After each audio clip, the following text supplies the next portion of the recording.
이렇게 또 만나 뵙게 돼서 영광입니다. 특히 6.25 남침 67주년을 앞둔 자리에서 또 여러 가지 정치적 혼란이 선거로서 정리가 돼가지고 새로운 정부가 출범한 이런 자리에서 저를 여기 세워주신 우리 회장님께, 최 회장님께 감사를 드리고 여러분들과 여러분들의 선친 또는 선배 되시는 분들이 흘린 이 피로서 대한민국이 이렇게 근사한 나라가 되었는데 앞으로 더 발전해가지고 반드시 자유통일을 이룩해가지고 북한에서 노예로 살고 있는 우리 동포들을 해방시키는 이 자유통일을 완수하는데 오늘의 이 자리에 있어서의 행사가 하나의 역할을 할 수 있는 그런 의미를 가지고 제가 말씀을 드리려고 합니다. 제가 이 자리에 자주 불려 나오는데 그것은 아마 여러분들이나 저나 같은 생각을 갖고 있다는 그 덕분이 아닌가 이렇게 생각을 합니다. 여기 올 때마다 저는 6.25 때 피를 흘리시고 또 6.25 이후에 공산주의와 싸우는 과정에서 목숨을 바쳐서 이 나라를 지킨 분들의 그 희생의 의미가 뭐냐 하는 것을 다시 한번 정리하는 그런 계기를 삼습니다. 그렇게 하면은 이렇게 정리가 되는 게 아니냐 이렇게 생각합니다. 6.25 때 우리가 전사한 분들의 숫자는 군인들만 치면은 한 17만 명이 됩니다. 그러나 여기에 꼭 들어가야 될 분들이 북한에 불법 억류된 분, 불법 억류되어 가지고 약 6만 명의 국군 포로가 발생을 했습니다. 그 중에서 자력으로 탈출해서 한국에 오신 분들이 한 100명 이하죠. 그 가족들 합치면, 가족들이 한 300여 명이 왔고, 북한에 몇 명이 생존해 있느냐 하는 것은 여러 설이 있는데, 뭐, 정부에서는 한 500명이라고 하고, 누구는 몇천 명이라고 하는데, 그건 다 확인이 안 되는 숫자고, 우리는 6만 명이 다 살아있다고 생각을 해야 됩니다. 이분들까지 합치면은 약 5만 명, 4만 명이 목숨을 바쳤습니다. 그 통계를 보면은 6.25가 일어나기 전에 이미 약 8천 명이 전사를 했습니다. 6.25 일어나기 전에. 6.25 일어나기 전부터 이미 38선을 중심으로 해가지고,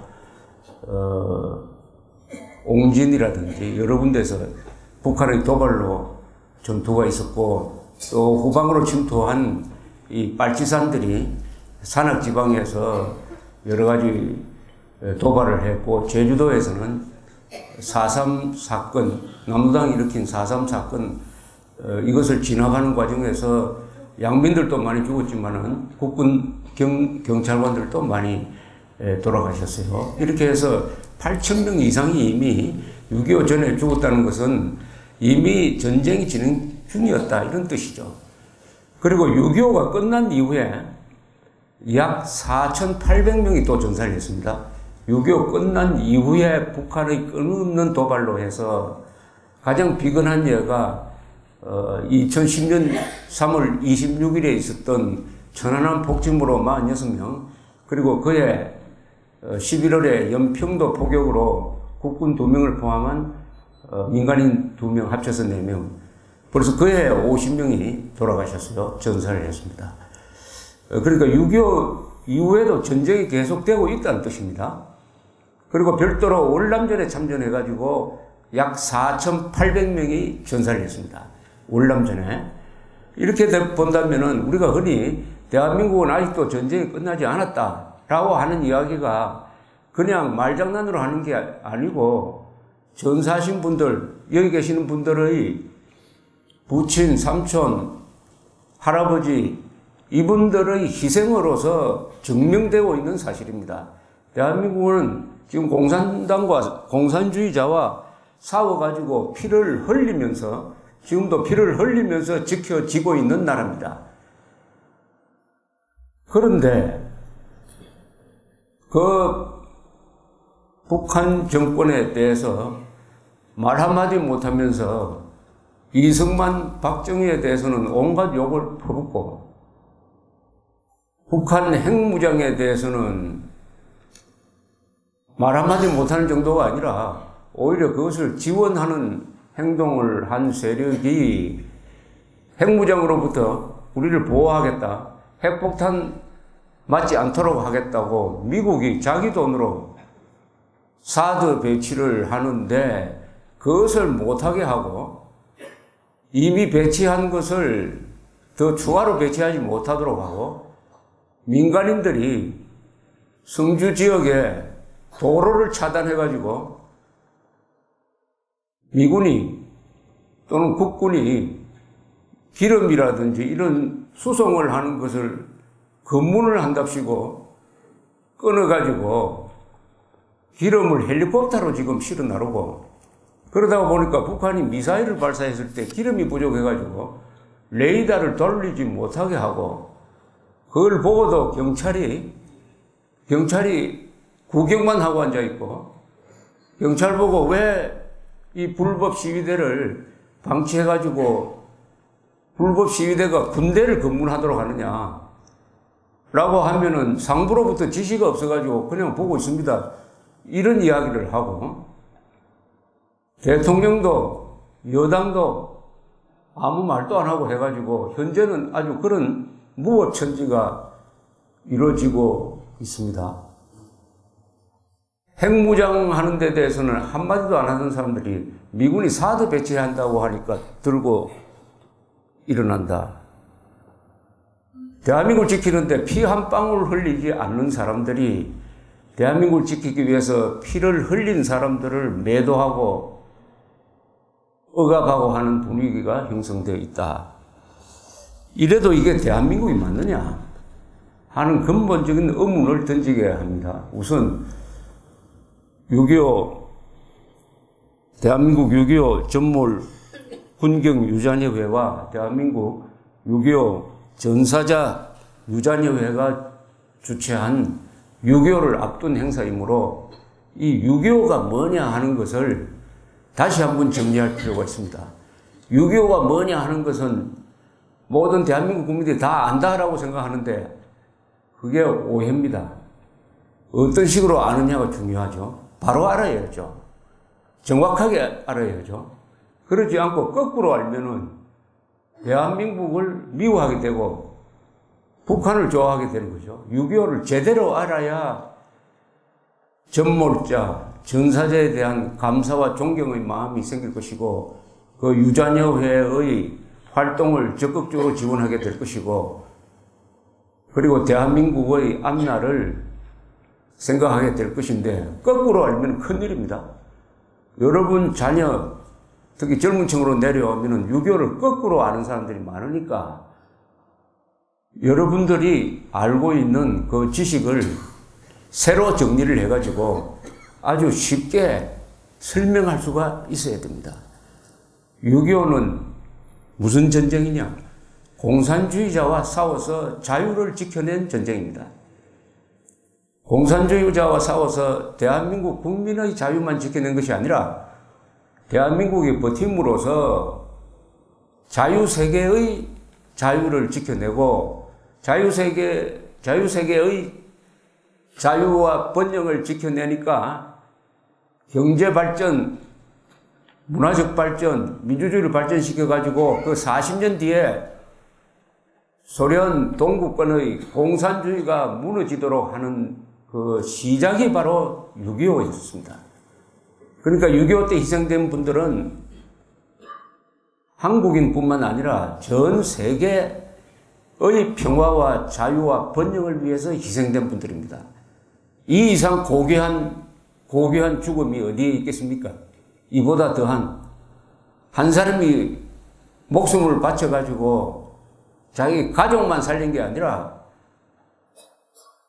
민족을 살리고 세계 전체의 자유와 번영을 위해서 희생되었다고 한다면은 그 죽음만큼 값진 죽음이 없습니다. 죽음도 여러 가지가 있습니다. 헛된 죽음도 있고 못된 죽음도 있습니다.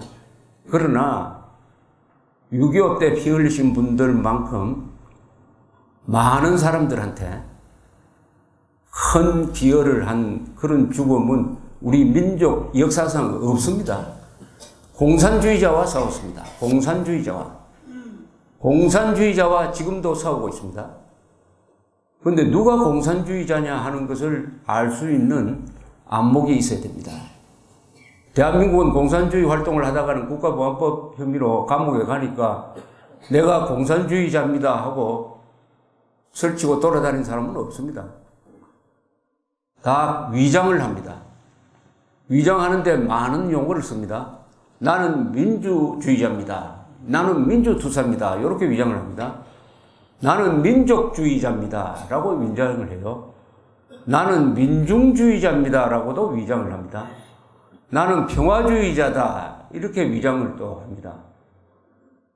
민주, 평화, 민족, 민중 다 좋지 않습니까? 그 말만 믿다가는 반역자를 애국자로 모시게 됩니다. 반역자를 애국자로. 여기서 딱 가려보는 방법이 하나 있습니다. 대한민국은 공산주의자와 싸워서 지켜낸 나라입니다. 공산주의자와 싸워서 민주주의를 지켜냈어요. 자유민주주의를 지켜냈습니다. 자유민주주의란 건 뭐냐? 그야말로 자유를 누리는 나라입니다. 언론의 자유, 선거의 자유, 사유재산권을 마음대로 처분할 수 있는 자유, 양심의 자유, 학문의 자유, 이런 게 다 자유입니다.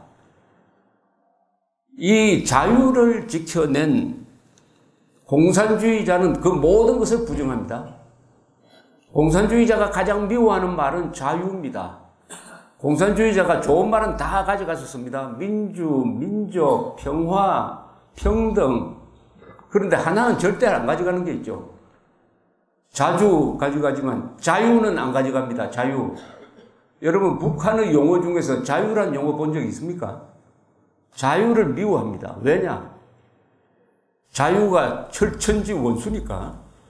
자유를 북한에서 가져가는 순간 북한 체제가 와야 된다는 것을 아는 거죠. 그래서 우리는 자유라는 말을 붙들고 있어야 됩니다. 그래서 저는 평화통일이라는 말을 싫어해요.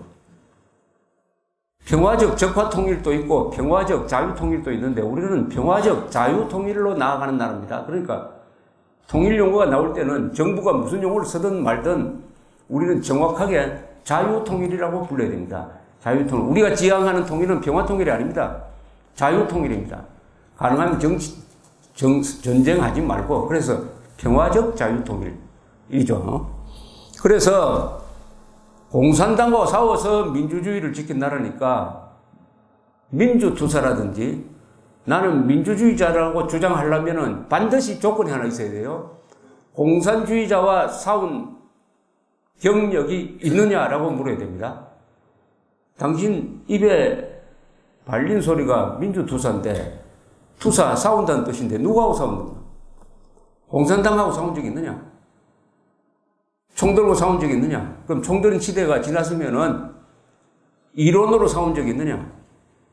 북한의 인권 탄압을 반대한 적이 있느냐? 북한의 핵개발을 반대한 적이 있느냐? 북한의 도발에 대해서 비판한 적이 있느냐? 또는 북한과 손을 잡은 남한의 종북 세력에 대해서 그동안 싸운 적이 있느냐? 없다 하면 그 민주주의 아닙니다. 가짜 민주주의죠. 공산주의자와 싸운 경력이, 전력이 없는 자는 입에 민주라는 단어를 올릴 자격이 없는 것입니다. 맞습니까? 그런데 많은 민주투사라는 사람들이 가만히 경력을 내놓는 걸 보면은 공산당하고 싸운, 종북 세력하고 싸운, 친북 세력을 비판한 이런 경력은 하나도 없고 대한민국과 싸운, 대한민국 국군과 싸운, 대한민국 검찰, 경찰과 싸운, 대한민국을 지키려고 하는 이 애국 세력과 싸운 것을 경력이라고 떡내놓으면서 이래서 내가 민주투사, 민주주의자다 이렇게 이야기하는 사람들이 더 많습니다. 그렇지 않습니까? 이건 가짜 민주주의자입니다. 가짜. 한국에서는 방공자유민주주의를 해야 되는 나라입니다. 방공자유민주주의. 자유민주주의만 하면 안 돼요. 자유민주주의만 하면 되는 나라가 있습니다. 그런 나라는 어디냐? 저 남태평양에 있는 피지라든지 무슨 통가 같은 나라예요. 이런 나라는 방공 안 해도 나라를 지킬 수 있습니다. 그러나 대한민국은 공산주의자와 매일 하루 24시간씩 싸워야 지킬 수 있는 나라니까 자지도 않고 불침번 세워놓고 잠을 자더라도 불침번을 세워놓고 자야 지킬 수 있는 나라에서 방공을 하지 않으면 자유민주주의를 지킬 수 없으니까 한국은 반드시 방공자유민주주의를 해야 됩니다. 방공주의만 해도 안 됩니다. 방공주의는 또 뭐냐? 방공이 최고다 해가지고 방공을 하기 위해서 자기하고 생각이 다른 사람을 빨갱이로 몰아가지고 감옥에 쳐놓고 고문하고 이러면 안 되죠. 그것은 민주주의를 파괴하는 방공은 안 됩니다. 그러니까 방공 자유민주주의를 해야 된다는 뜻입니다. 방공과 자유민주주의가 같이 붙어 다녀야 됩니다. 그러니까 어려워요. 한국에서 민주주의를 유지 발전시키는 게 어려운 이유는 방공을 하면서 민주주의를 한다. 그러니까 간첩한테도 인권을 보장하면서 재판을 해야 된다. 이런 뜻입니다. 그러니까 얼마나 어렵겠습니까? 그러나 이것을 어려운 길을 우리가 선택을 했으니까 가야 됩니다. 자, 이렇게 정리를 한다면 그럼 6.25는 뭐냐 이거? 6.25는 한국에서는 아직 끝나지 않는 전쟁이지만은 세계사적 의미에서는 이게 이긴 전쟁입니다. 여러분 6.25를 이긴 전쟁으로 인식을 해야 했습니다. 이기고, 정확하게 말하면 이기고 있는 전쟁이죠. 대한민국에서 최종적으로 이겨야 진짜 이긴 건데 이제 한 90%는 이긴 전쟁입니다. 왜 이긴 전쟁이냐? 6.25가 났을 때 대한민국에서는 한미동맹이 없었어요. 6.25가 나니까 미군이 파병되니까 그렇게 함으로써 미국이 한국을 지키는 것이 미국의 국가의 서방세의 이기에 도움이 된다라고 판단하니까 한국과 동맹을 맺어야 되겠다. 이승만 대통령이 미국의 멱살을 딱 잡고 휴전하고 빠져나가지 말고 여기에 주한미군 두고 우리와 같이 공산주의를 막자 해서 한미동맹을 만들어냈습니다. 6.25가 만들어낸 것이 한미동맹이고 6.25 때 희생된 여러분들의 선배, 선친 세대가 만들어낸 것, 피로서 만들어낸 것이 한미동맹입니다. 한미동맹 공짜로 만들어진 거 아닙니다. 피로서 만들어진 거죠. 미국이 연인원으로 180만 명의 젊은 사람들을 한국에 보냈습니다. 연인원입니다. 계속 교대를 하니까. 180만 명입니다. 그 180만 명의 가족, 친족들이 얼마나 미국에 많겠습니까? 그 사람들이 다 한국을 좋아하는 사람으로 바뀐 거 아닙니까? 그래서 한미동맹이 미국에서도 여론의 지지를 받는 거 아니겠습니까? 그 중에 5만 4천 명이 한국에서 전사를 한 거 아닙니까? 5만 4천 명이. 저 전쟁기념관 벽에 이렇게 써져 있지 않습니까? 영어로. 자유는 공짜가 아니다. 미국은 알지도 못하는 나라에 만나본 적도 없는 사람들을 지키기 위해서 지키라는 조국의 부름에 응한 우리의 아들, 딸들에게 경의를 표한다. 이렇게 되어 있습니다. 만나본 적도 없는 사람, 알지도 못하는 나라. 거기에 180만 명을 보내가지고 5만 4천 명이 죽었다. 미군, 한국군 합쳐서 한 30만 명이 여기서 희생되었다. 그리하여 대한민국을 지켜내고 자유세계를 지켜냈다. 한미동맹은 6.25 덕분입니다. 두 번째, 6.25 덕분에 사는 나라가 대만입니다. 대만은 그 전에는 이미 중국한테 점령되게 스케줄이 딱 잡혀 있었어요. 6.25 안 났으면 그해 여름에 중공군이 상륙해가지고 간단하게 점령했고, 미국은 이미 포기했습니다. 대만을 포기한다는 선언을 해버렸습니다. 그러나 트루만 대통령이 6.25 발발 소식을 듣자마자 미군 파병을 결심하면서 7함대를 대만과 중국 사이의 해협으로 보내가지고 앞으로 대만을 지키겠다는 선언을 합니다. 대만 2천만 국민들 우리 덕분에 살았습니다. 그 대만이 지금 경제적으로 발전해가지고 오히려 중국을 이끌고 있습니다. 그 다음에 일본의 경제 부흥은 잘 아시죠?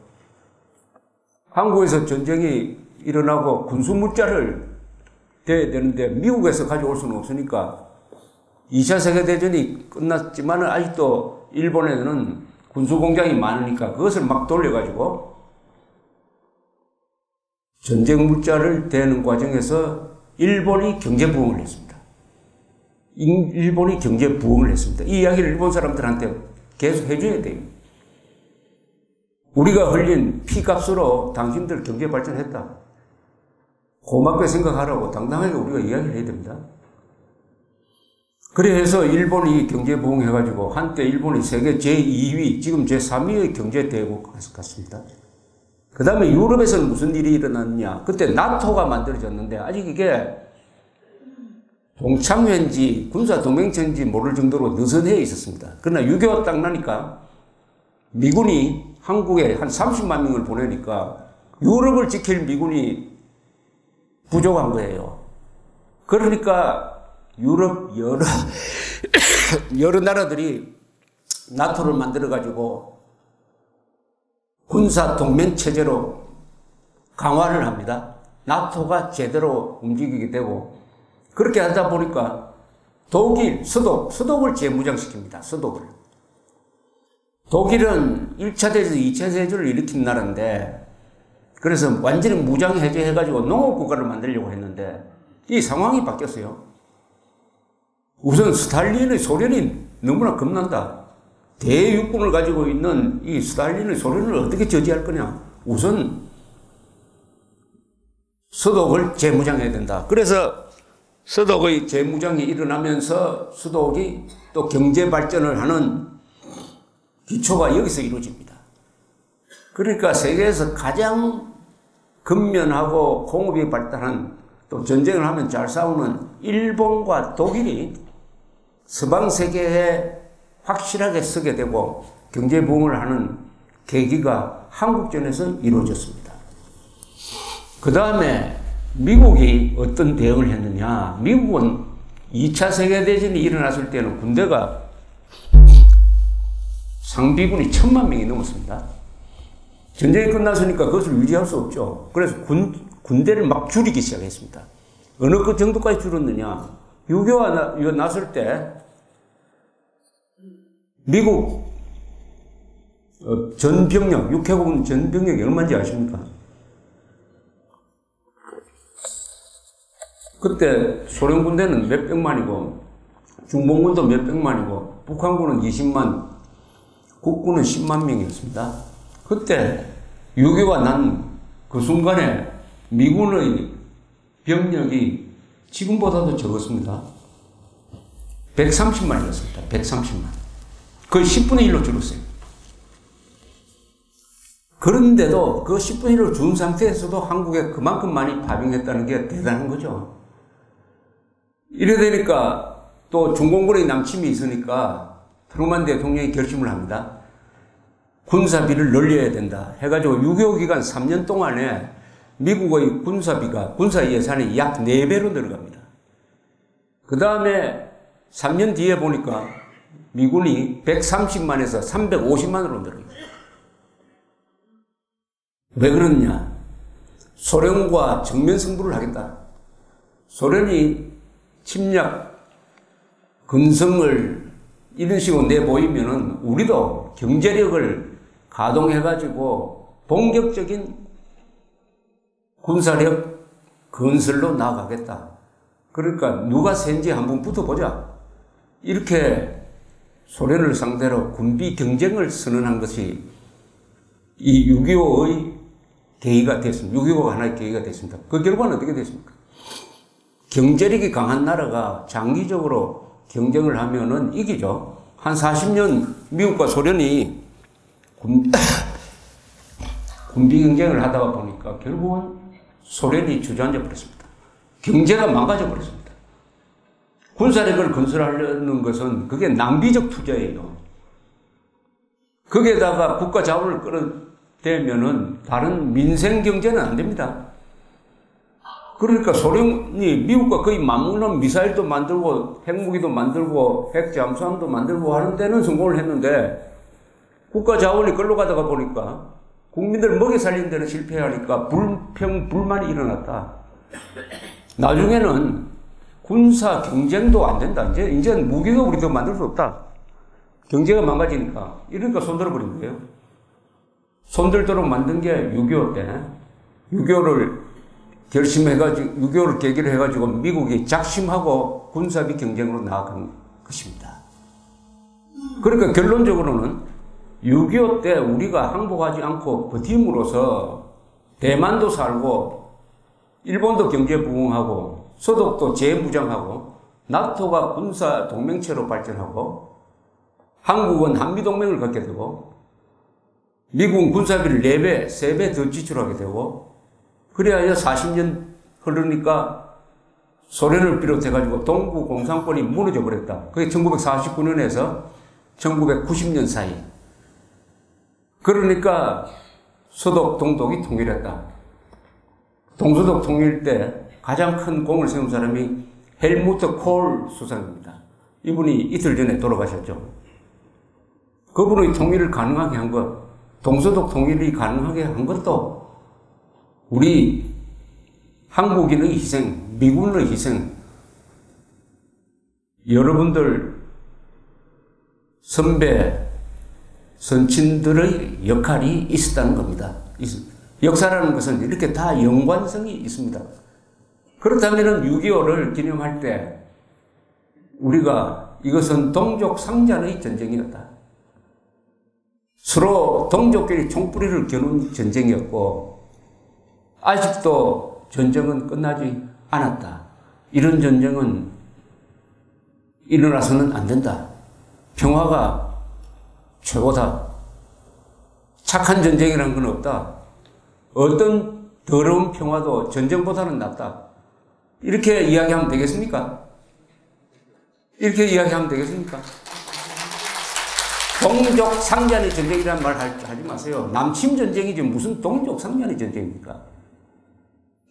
아니 우리가 총을 들고 우리 형제를 쏴 죽일 때도 있었어요.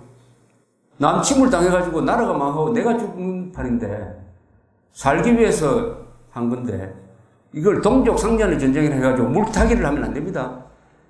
6.25는 세계가 이긴 전쟁입니다. 여러분 6.25는 국군, 미군, 유엔군이 버팀으로써 이승만, 메가더, 트루만, 리치웨이, 워커 장군 같은 분들이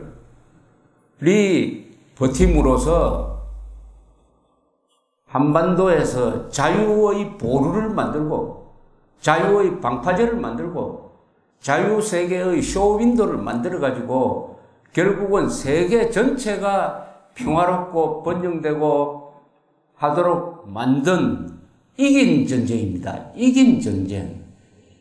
우리가 민족사에서 이런 위대한 일을 한 예가 없습니다. 여기에 비슷한 게 신라가 삼국통일한 거죠.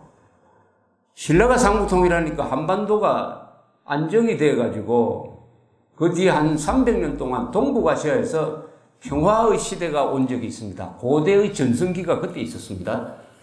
그게 7세기, 8세기, 9세기, 10세기까지입니다. 대한민국이 통일되고 대한민국에 든든한 나라가 들어서면은 동북아시아가 편안해집니다.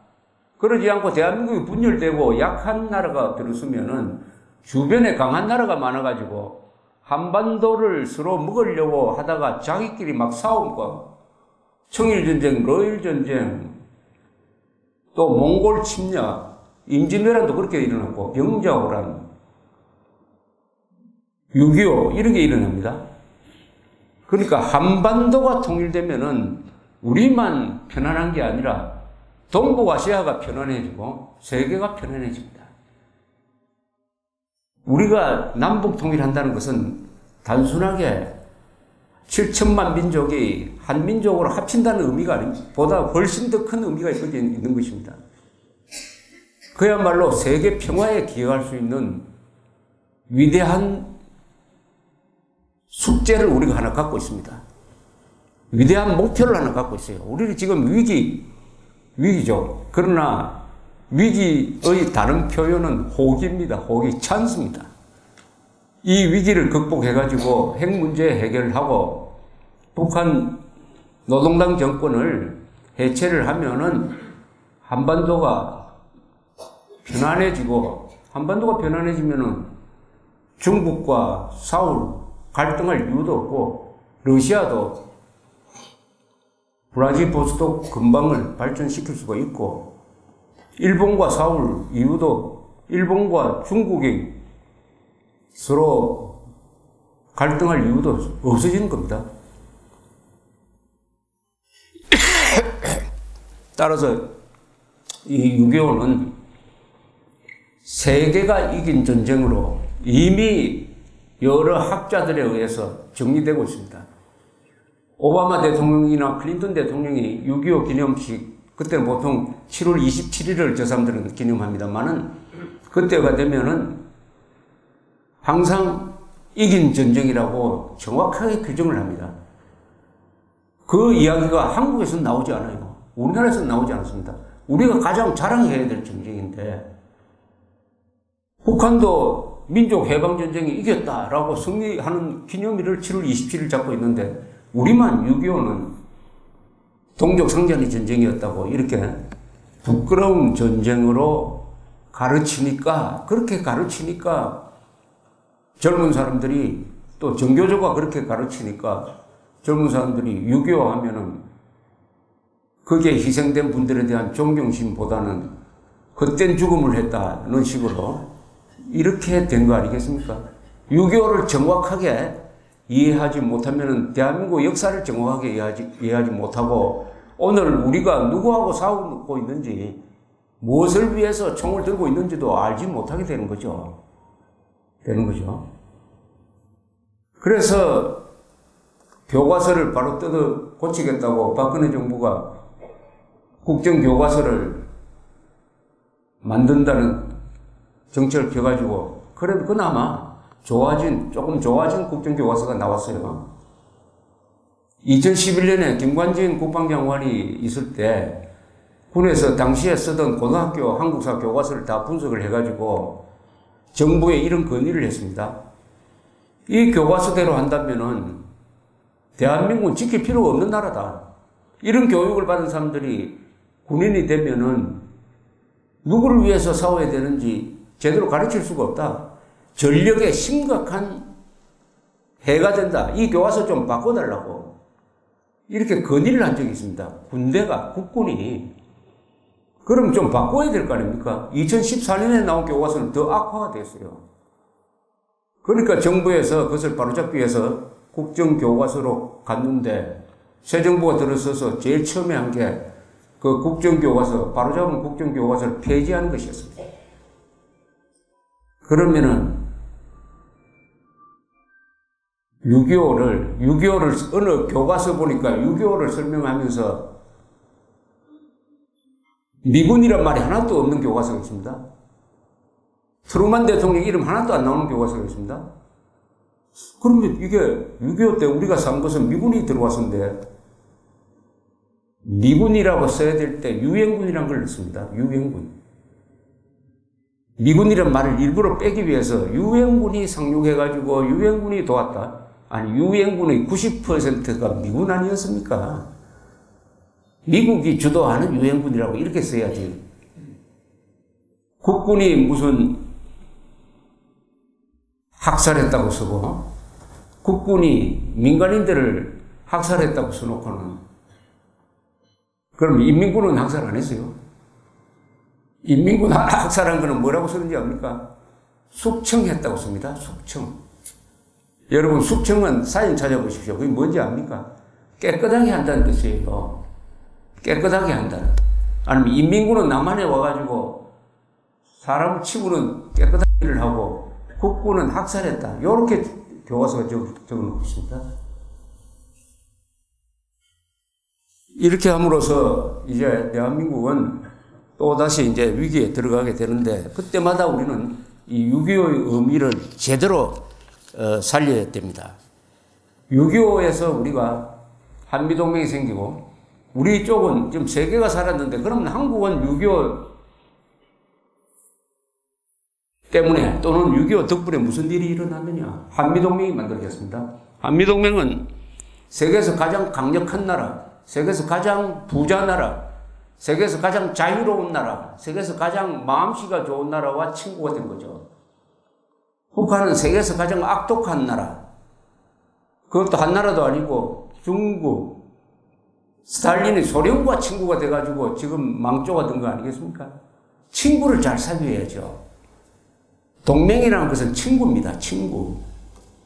친구를 잘 만든 거죠. 한미동맹. 대한민국 번영의 생명줄을 만들었습니다. 그 다음에 국군이 커졌습니다. 우리나라 역사상 국군이 이렇게 큰 적은 한 번도 없습니다. 세계 다 10대 강군 아닙니까? 국군이 컸다는 건 뭐냐? 장교들이 많이 배출되고 그 장교들이 외국에 가서 특히 미국에 가서 교육을 받아서 똑똑해졌다.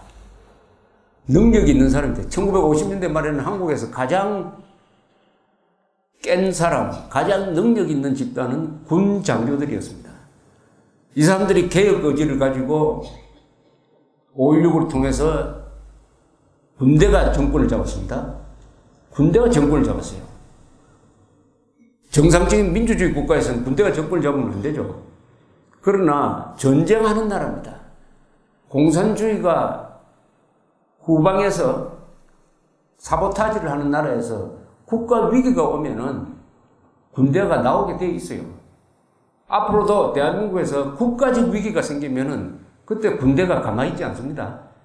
가만히 있어도 되지 않고 문제는 민간인들이, 정치인들이, 국민들이 군대가 나와서는 안 되는 그런 상황을 만들어줘야 됩니다. 군대를 나오도록 하면 큰일 나죠. 군대가 나오면 민주주의가 사라집니다. 앞으로. 그래서 그것은 민간 정치인들이 책임입니다. 그래서 6.25 때 피를 흘렸던 이 군대가 61년부터는 정권을 잡고 보통 군대가 정권을 잡으면은 군사비 지출을 많이 해가지고 나라 경제가 결단납니다. 결단나는데 이 사람들은 5.16 때 집권한 사람들은 경제 발전에 더 치중을 했어요. 오히려 군사비를 최소한으로 묶었습니다. 이렇게 한 나라가 별로 없습니다. 한미동맹 덕분에 가능했죠. 그래서 경제 발전에 성공을 했다. 군사 정권이 경제 발전에 성공해가지고 민주주의로 가는 길을 연 것. 이런 군사 정권은 세계에서 한국밖에 없습니다. 그래서 이승만 박정희는 한국 민주주의의 아버지고 한국 민주주의의 어머니 역할을 한 거죠. 잘 살아야 민주주의가 되고 복지가 되는 거 아니겠습니까? 가난한 나라가 민주주의 한다고 하다가 성공한 나라 단 한 나라도 보신 적 있습니까? 가난한 나라가 민주주의에 성공한 나라가 있으면 그 나라 한번 추천해 주세요. 전부 다 노벨상 줘야 됩니다. 단 한 나라도 없습니다. 1인당 국민소득 몇천 달러 하는 나라가 민주주의 한다고 해보세요. 어떻게 됐습니까?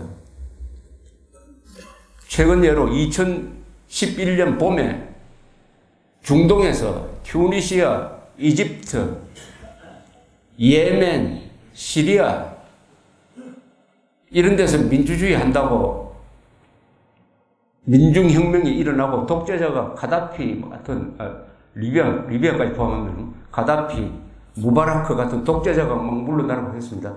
그때 야 중동에서도 민주주의가 가능하다. 이슬람에서도 민주주의가 가능한 모양이다. 어떻게 돼요? 지금 어떻게 되어 있습니까? 지금? 그런 나라 지금 어떻게 되어 있습니까? 독재자를 국민들 들어오는 걸 쫓아냈는데 그 뒤가 어떻게 되어 있습니까? 리비아는 카다피라는 독재자를 쫓아냈더니 그 뒤에 부족 국가가 되어버렸습니다. 국가가 거의 해체되어 버렸어요. 그 기름 많이 나오는 그 좋은 나라가 이렇게 되거든요. 시리아는 어떻게 됐습니까? 내전이 일어나가지고 지금 40만 명이 죽었어요. 40만 명이. 자기들끼리 얼굴 똑같고 같은 알라시를 믿는 시아파, 수니파끼리 싸운다고 지금 40만 명이 죽었습니다. 민주주의가 됐습니까? 이집트는 어떻게 했습니까? 무바라크 쫓아내고 무슬림 형제단이라는 사람들이 정권을 잡았더니 중산층이 또 불만이 있어가지고 그 다음에 또 군대가 다시 나와가지고 싹 쓸어버리고 다시 군사정권 돌아가 버렸습니다. 가난한 나라, 그리고 종교적으로 극단주의가 있는 나라에서 민주주의 하는 것은 이렇게 어렵습니다. 그러나 한국은 민주주의를 하고 있어요. 전직 대통령도 감옥에 보내고 하는 이런 민주주의를 하고 있습니다. 그 힘은 어디서 나왔느냐? 경제에서 나온 거죠. 이렇게 해도 경제가 망가지지 않는다고 할 때 그런 짓을 하는 겁니다. 그 경제 발전에 도움이 된 사람은 민주주의에 도움이 된 사람입니다. 한국의 이 경제 발전은 이승만 대통령이 자유민주주의, 한미동맹 만들고 박정희 대통령이 수출 주도의 경제정책을 편 것, 그리고 이병철, 정주영 같은 위대한 기업인들, 또 손재주가 좋은 우리 노동자들, 이런 사람들 다 함께 만든 거 아닙니까? 함께 만든 게 오늘날 대한민국의 민주주의입니다. 여기에 공산주의자와는 친하게 지내든지 공산주의자에 대해서는 아무 유감이 없는 사람들이 대한민국과 싸워놓고 그 사람들이 오늘의 민주주의는 우리가 만들었다라고 독식하고 자랑하고 그런 식으로 교과서를 쓰도록 만든다면 대한민국의 앞날은 어둡죠. 6.25를 통해서 남과 북의 이 체제는 더욱 고착이 됐습니다. 북한은 지옥이 됐습니다. 대한민국은, 북한이 지옥이라면 대한민국은 당연히 천국이라고 불러야 되죠. 천국. 북한은 평균 수명이 67세, 대한민국은 평균 수명이 81세. 남자 평균 키는 한국 남자가 174cm, 북한은 160cm. 강제 수용소에 20만 명이 아직도 유대인처럼 살고 있는 북한. 남한에서는 직접 돈을 받은 적도 없는 대통령을 감옥에 보내는 그런 나라. 대통령을 아무리 욕해도 감옥에 가지 않는데 북한에서는 김정은 정자까지만 욕해도 감옥에 가는 나라. 천국과 지옥의 나라가 됐습니다. 남북한에. 북한은 공산주의를 해서 그렇게 됐습니다. 남한은 자유민주주의를 선택을 했습니다. 그런데 어떻습니까? 이대로 가만 내버려 두면은 자유통일이 저절로 됩니까? 천만의 말씀이죠. 그 북한이 그 하나는 잘한 게 있습니다. 북한은 자주 국방을 하는 나라가 됐습니다. 자기 체제를 지키기 위해서 다른 사람한테 의존하지 않고 우리 힘으로 한다. 우리 힘으로 한다. 중국, 러시아가 과거에 우리를 도와줬지만 그 사람 말대로 하면 안 된다. 우리는 우리가 지킨다. 우리는 우리가 지킨다. 요거 하나는 북한이 잘했어요. 우리는 어떻습니까? 우리는 우리가 지킨다가 아니라 우리는 미국이 지킨다. 우리는 미국이 지킨다. 설마 김정은이가 핵무기 쏘겠느냐? 설마입니다, 설마. 북한이 쏘면은 미국이 가만히 있겠느냐? 하나는 설마고 하나는 사대주의죠. 요행수와 사대주의. 그러면서 사드 배치를 반대하는 이런 추태를 벌리는 이런 이상한 나라. 우리는 누군가 지켜준다. 그러니까 국방 문제 이런 데 신경 쓰지 말고 복지에만 오로지 관심을 두어가지고 내 몫을 어떻게 챙길 것이냐. 내가 국가를 위해서 뭘 할 거냐는 생각하지 않고 국가가 나를 위해서 뭘 해주도록 만들 것이냐 하는 데만 신경을 써서 그런 공약하는 사람을 국회의원, 대통령을 뽑아주는 이런 나라가 되면서 한 걸음 더 나가가지고 북한에 지옥이 있는데도 자기가 살고 있는 이 땅을 지옥이라고 부르면서 헬조선이라고 욕을 합니다. 헬조선. 이 한국 사람들이 이거 당해봐야 정신 차리지 않겠느냐? 망해봐야 정신 차리지 않겠느냐? 한국 사람들은 이상하게 죽어봐야 죽는 줄 아는 사람인데 라고 생각하도록 하는 게 하나 있다면 헬조선이란 말입니다. 이런 근사한 나라를 더구나 6.25 전사자들, 전몰자들이 피로서 만든 이 나라를 헬조선이라고 욕하는 자가 있다면은 그 욕하는 자를 뺨을 때려가지고 매질을 해가지고 교육을 시키지 않고 헬조선이라고 하는 이 사람들이 무슨 피해자인 것처럼 그 사람들이 동정의 대상이 됐나? 교육의 대상이 아니라 헬조선이라는 주장을 하는 사람들이 동정의 대상이 되고 조금 더 나아가면은 존경의 대상이 되는 나라가 됐습니다. 존경의 대상. 정상적인 나라 같으면 언론이 헬조선이라는 말은 절대로 쓰지 않습니다. 그런 용어는 개새끼라고 쓰는 거하고 또 마찬가지입니다. 여러분 언론에 개새끼라고 쓰지 않잖아요. 이게 욕이니까. 아니 대한민국을 지옥이라고 하는 것은 집단적인 욕 아닙니까? 대한민국 사람들이 다 짐승이라는 이야기 아닙니까? 이승만, 박정희 국군, 전사자 이런 사람들이 지옥을 위해서 노력했다는 뜻 아닙니까? 자기 얼굴에 침 뱉기도 분수가 있는 거지. 이런 헬조선이란 말을 기사로 실어주는 나라도 문명국가 중에서는 한국밖에 없습니다. 헬 아메리카라고 쓴 기사 봤습니까? 아메리카 퍼스트라고 하지. 미국 제일이라고 하지. 헬 아메리카, 헬 자펜이라고 쓰는 언론이 있습니까? 한국에 여러 문제 집단이 많지만은 가장 큰 문제 집단은 언론입니다. 기자들입니다. 이게 국민 정신을 파괴하고 있는데 또 법치를 파괴하고 있는데 거짓 선동을 해가지고 앞장서고 있는 겁니다. 헬조선.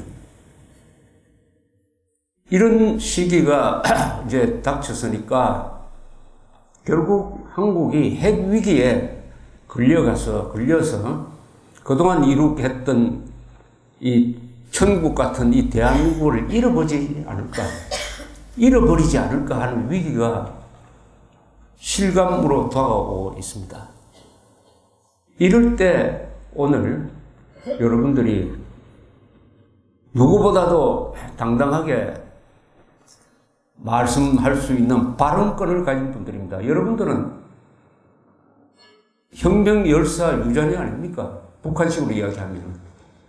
북한의 혁명 열사 유전은 다 특권 계급입니다. 중요한 정부 보직에 다 6.25 때 또는 항일 운동하다가 거기에 역할을 한 사람들의 자녀들이 다 군, 당, 정부의 요직에 다 들어가 있으니까 충성을 할 수밖에 없죠. 그러나 한국은 그런 특권을 허용하는 나라가 아닙니다. 민주주의 국가니까. 그러나 여러분들은 특권층입니다. 어떤 점에서 특권층이냐? 애국의 특권층이 되어야 됩니다. 어떤 특혜를 요구하는 사람들이 아니라 나라가 위기에 빠졌을 때는 여러분들은 발언할 특권이 있습니다. 여러분들이 발언하는 것을 누가 와서 막겠습니까? 여러분들이 태극기를 들고 광화문에 시위를 하러 나가는데 누가 막습니까? 경찰이 막습니까? 군대가 막습니까? 누가 막습니까? 아무도 못 막죠. 그런 역할을 여러분들이 하셔야 피를 흘리신 분들에 대한 진정한 보답이라고 생각합니다. 그것이 진정한 보답입니다. 여러분들의 아버지, 삼촌, 형 또는 동생 이런 분들이 피를 흘린 그 전쟁은 지금도 계속되고 있습니다. 그때는 총으로 했지만 지금은 대부분이 입으로 하고 글을 써서 하고 또는 투표를 통해서 하고 또는 논쟁을 통해서 합니다. 또는 교육을 통해서 하고 언론을 통해서 합니다. 총성 없는 전쟁은 지금도 계속되고 있습니다. 그 총성 없는 전쟁에서 여러분들의 역할이 더 커졌습니다. 더 커졌습니다. 피를 흘려서 목숨을 바쳐서 나라를 지킨 분들의 직계 후손들이 못할 일이 뭐가 있습니까? 여러분들은 저도 마찬가지고 피를 흘리신 분 덕분에 덤으로 살고 있는 거 아닙니까? 덤으로. 제가 진짜 덤으로 살고 있습니다. 만약 남침에서 북한에 성공했다면 저는 지금 김정은 밑에서 사는데 평균 수명이 북한에서 67세라고 하니까 저는 해방독이니까 벌써 몇 년 전에 땅속으로 들어갔어요. 덤으로 삽니다. 덤으로. 덤으로 사니까 이 덤으로 사는 것만큼 우리의 공동체를 위해서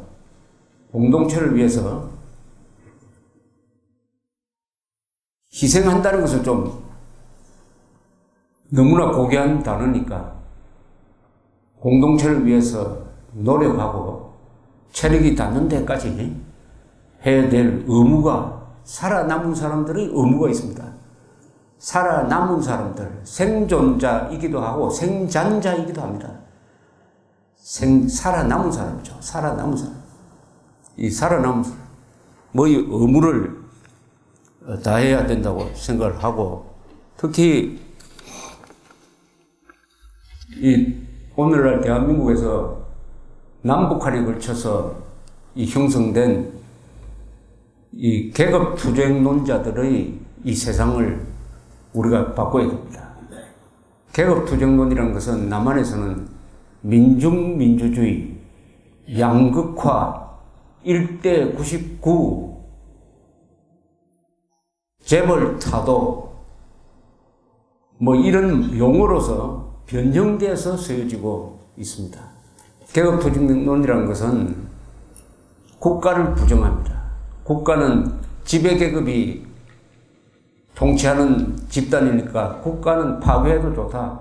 국가의 법률은 무시해도 좋다. 국가를 지키는 군대는 그건 사병 집단이니까 가능하면 군대 기피하고 군대 들어가서도 군대를 파괴하는 그런 행동을 해야 된다. 군대, 국가, 법치, 기업 이런 것을 정오하는 게 바로 이게 계급투쟁론입니다. 그러나 계급투쟁론을 앞세우지 않죠. 다른 말로 위장을 하죠. 이 위장된 계급투쟁론자들을 그 정체를 벗겨내는 일 또한 여러분들의 몫입니다. 그래서 오늘날 대한민국에서 살기 위해서는 두 가지를 해야 됩니다. 하나는 시장 경제니까 불가피하게 우리는 경쟁을 해야 됩니다. 경쟁을 하지 않으면 살아남기 어렵습니다. 기업도 경쟁하고 각 개인도 경쟁을 해야 됩니다. 하나는 이념 전쟁을 하고 있으니까 투쟁을 해야 됩니다. 투쟁. 경쟁과 투쟁. 나라를 위해서 투쟁해야 되고 생존을 위해서 생계를 위해서 경쟁해야 됩니다. 이것을 옛날에 1968년에 김신조가 내려왔을 때 그때 예비군을 만들면서 했던 구호가 있지 않았습니까? 한 손에 망치 들고 다른 손에 총 들고 싸우면서 일하고 일하면서 싸운다. 싸우면서 일하고 일하면서 싸웠습니다. 망치 들고 총 들고 그것이 대한민국의 숙명입니다. 언제까지냐? 우리가 북한 노동당 정권을 해체해가지고 북한 동포를 해방해서 남북한 7,500만이 자유민으로 살고 인류국가를 만들어서 번영되는 한반도가 동북아 전체의 평화를 가져오고 더 나가서 세계를 더 안전하고 자유롭고 더 잘 사는 나라로 만들기까지는 우리는 싸우면서 일하고 일하면서 싸워야 됩니다. 경쟁과 투쟁은 우리의 숙명입니다. 이것을 용감하게 받아들여가지고 피할 게 아니라 용감하게 받아들여서 6.25 때 희생된 분들의 그 핏값을 제대로 치르게 해야 됩니다. 그 핏값이 헛되면 안 되죠. 그 핏값이 제대로 치러져야 바로 북악의 집단인 북한 노동당 정권을 정리를 해가지고 2,300만의 우리 동포를 해방시킬 수 있게 될 것입니다. 오늘 남북한은 미국에서 있었던 것처럼 일종의 남북전쟁입니다. 흑인 노예를 해방시키기 위한 전쟁이라면은 이번에는 북한 동포를 해방시키는 노예 해방 전쟁을 하고 있는 것입니다. 자유통일이라는 것은 노예 해방 전쟁에서 우리가 이겨야 온전한 나라 만들고 그때 6.25가 승리로서 완결될 것입니다. 한반도에서 6.25가 끝나는 날 여러분들 선배들이 흘린 그 피가 제대로 값을 치르게 될 것입니다. 여러분들이 계속된 검토를 기원하면서 저 이야기를 끝내겠습니다. 검토해 주셔서 대단히 감사합니다. 예.